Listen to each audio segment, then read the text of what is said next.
Hello, I'm Michael Burgen and this is my interview for lastminutetheatretickets.com. Hello Michael, thank you for joining us. We're really lucky to have you today. You're really busy at the moment. You're in Spamalot Yes. at the moment. You've been in The Lion Witch and the Wardrobe at the New Vic, and you've just been in the All-Male Pirates of Penzance.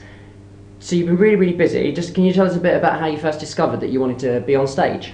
Well, I joined a youth theatre group when I was 8 years old, but then it was just a sort of hobby once every Sunday, and we'd do a big musical at the end of the year, Guys and Dolls, My Fair Lady, that sort of stuff. Went away to university and joined the Musical Theatre Society and absolutely loved it and thought if I can make a career out of it, why not? And then at some point during your kind of career, you decided that you'd go and train properly at the Central School of Speech and Drama. Yes. And you graduated in 2008. Yeah. Now, we all have our favourite memories of our training. Can you tell us a few of your highlights? Well, probably the old Swiss, which is the pub just outside Central. Some great memories from there. Brilliant. No, drama school was, I was just there for a year, so it's pretty intense, but it's that thing where you sort of love what you're doing all day, every day, but you're in that bubble of sort of security, so it's like all the peaks without the unemployment sort of thing, you know. Some memories, yeah, just finishing on a Friday and absolutely letting go of the stresses in the old Swiss. So, moving on from Central School of Speech and Drama, you made your professional stage debut quite quickly after your training. Tell us a bit about that show and just your experience. Well, I was quite sort of lucky. Just before I graduated, a friend of mine knew the MD of the all-male Iolanthe at the Union Theatre, and he said go along and audition. And that was sort of my first audition, and I went to the Union, which is a beautiful place. Big shout out to the Union, they do some great work there. But I went there, and for those who haven't been there, it's just a little cafe. You walk through a cafe and it's an abandoned warehouse. And I thought, what is going on? Okay, so I did the audition, did the job, and it was just brilliant. Working with amazing professionals. I learned so much in those 3 weeks. It's almost like the Union's been a sort of apprentice. I've had my apprenticeship at the Union. And it was just incredible. It's another little 50-seater, but they create some absolutely stunning work, and big sort of, the Fringe in London is great, and it's go and see stuff in the Fringe as well as in the West End, because and All-Male Iolanthe sold really well, got great reviews, and yeah, I owe a lot to sort of that show and the people I met there for what happened after and sort of where I am now. Just talking about all-male casts, you've performed in several all-male productions. What's your feelings about kind of like same-sex casts? Why do we do that, and what are the kind of pros and cons of that? Well, I mean, I've done all-male Iolanthe, all-male Pirates, and all-male Mikado, all at the Union. And it's the director's choice. It's not. I don't think it's just a gimmick. They think they can offer something different with that show. Each cast, you just get a list of names, and I don't sort of notice any real differences in the sort of balance of it. We all have, put 20 lads in a dressing room upstairs at the Union, and just do it for a laugh, really. Have it, really. Yeah, it's just. But. No, I mean, I don't sort of pursue same-sex casts, but the director, thinks that will work with that show, and I think they did. Apart from that, it was probably the most challenging thing I've ever done, because for those who know sort of GNS, I would play a pirate, which is sort of my sort of tenor range, a policeman, which is lower bass, and also a woman. So you have to use a falsetto. So it was a whole load of like vocal gymnastics going on. So you have to look after it. It's very tempting when you're in Sydney to have some fun, but you're there to work, and with that show, but you get so much reward from it because great. Yeah, I can imagine. Wow, it sounds amazing. Pirates of Penzance actually won the What's on Stage Best Off West End Production in 2010. What do you think was so special about the show that made it such a success? Well, going back to what I said, apart from you being in it. Apart from me, well, yeah, you know, that was a certain pull. But again, the director sort of made a choice that it wasn't just a gimmick. That she wanted to offer something new in the world of GNS, and putting an all-male cast did. And I just think with Pirates, it just works. There's so many sort of lines and references in the show which just make it absolutely spark. You know, I mean, it's got a real sort of big following now, from the Union, little 50-seater, to we went to Wilton's Music Hall with it, a beautiful space in East London, and then to Australia, and it's picked up. It's got like a sort of fan base now, that show. And you know, I've graduated now for 4 or 5 years, and that's like the one. That's very special, that show, to me, because I was a part. It had its 4th incarnation in Australia, and I was part of all of it. It's really great to develop and be part of something like that from the beginning.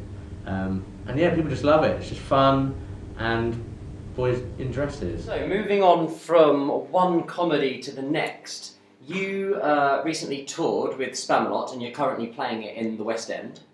Now, wait for it. You were Swing as first Patsy, first Sir Robin, second Herbert, historian, a musician, and 2 ensemble roles. Yeah. That, to me, sounds crazy. Yeah. Can you tell us a bit about what it's like to play Swing in a West End production?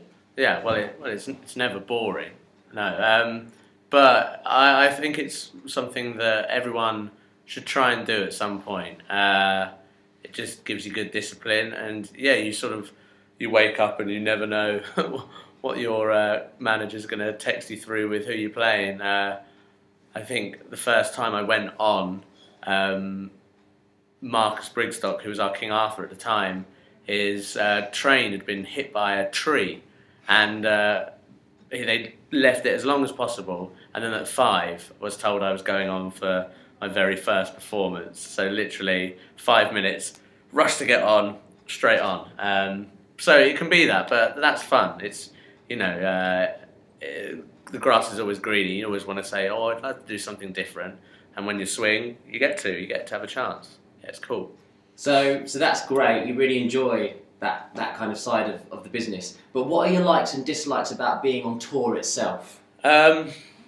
Touring, I mean, it's quite tiring. Touring, we were doing a weekly tour of Spamalot. So you get one day off a week, but that's usually to travel. I think we did 1 week, we had to travel from Cornwall to Manchester, which was a sort of 6-7 hour drive. But I miss touring, actually. I love it. It's so much fun. You get to see new cities. Every time you move into new accommodation, new digs, it's always that sort of heart's beating moment. Your breath stops when you go, oh, please let me have a nice place for a week. So you've got all that, and you're like a little family on tour. When you're in town, everyone sort of has their sort of very separate lives, their home lives and that. Whereas on tour, you're this little family troupe going around and seeing all different parts of the UK. You know, we have a beautiful country. See it. So you're in Spamalot as we speak. Yes. In town this time, and you're playing the role of Patsy. Can you just tell us a bit about your role and how you fit into the story? Yes, so I'm playing Patsy, and Patsy, for those who don't know the film, which the musical is based on, is King Arthur's liege. He's his servant, and I also provide the horse sound effect. I'm not a horse, but I provide the horse. Can you give us a rendition? With my... But I have coconuts. Right. But I'm out of props, so I'm a prop sort of guy. That'll do. So I sort of provide that, and I'm the trusty companion of our loyal king and loyal to King Arthur. Brilliant. What do you enjoy most about being in the show itself? Oh, it's just the most fun 2 hours you could have on stage and watching. Every show is different because it completely relies on the audience, so no 2 shows are really the same, and it's got the ability to throw up different things every night.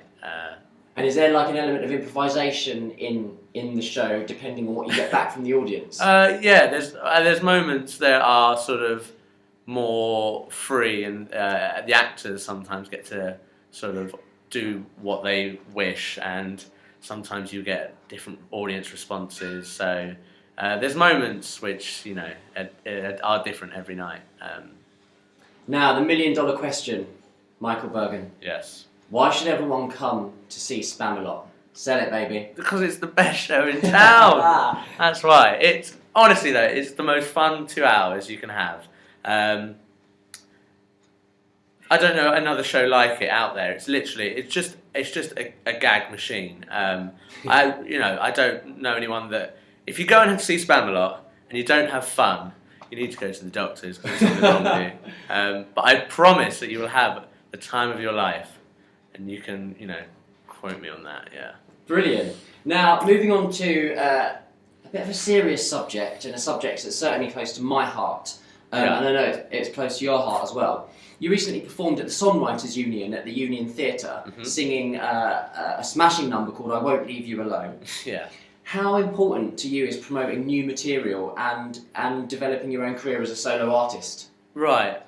Well, I mean, I think we're at a bit of a crossroads in sort of musical theatre. There's a lot of new stuff happening this year. A lot of stuff coming over from America. You've got Once going into the Phoenix. You've got Mormon coming over. Charlie and the Chocolate. So, which I think is a good thing. Theatre shouldn't.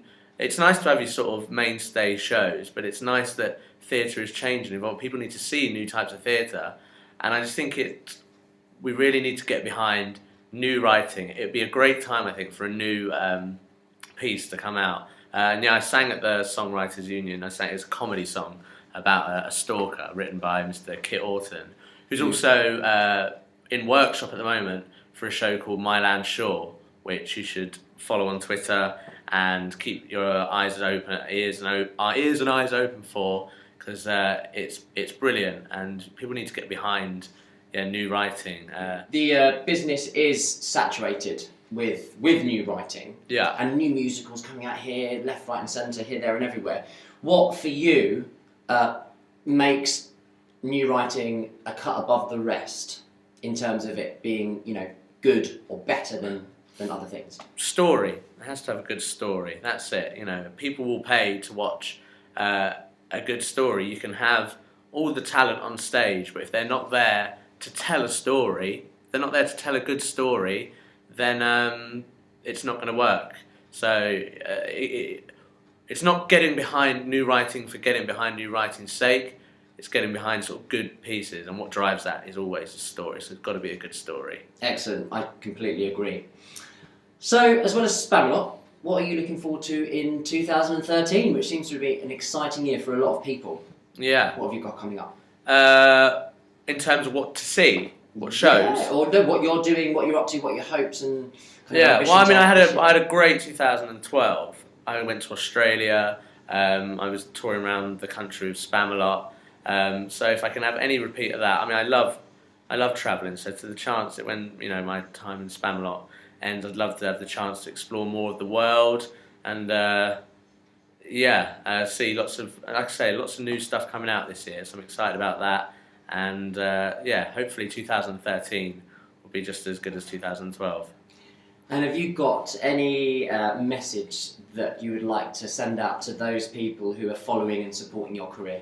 Well, I don't know how many there are, but thank you for the support. It is really sort of touching and nice when and now we've got things like Twitter. It's nice that people can follow sort of who they want, and to those people that have sort of followed and supported me in that, it means a lot. Go and watch me at the Songwriters Union, and then go and watch me at Spamalot as well. It does mean a lot, and thank you very much. Well, Michael Burgen, thank you for joining lastminutetheatretickets.com. Thank you. Yeah. We think you're fantastic. We wish you all the best for 2013 and the rest of your career. Great. Thank you very much.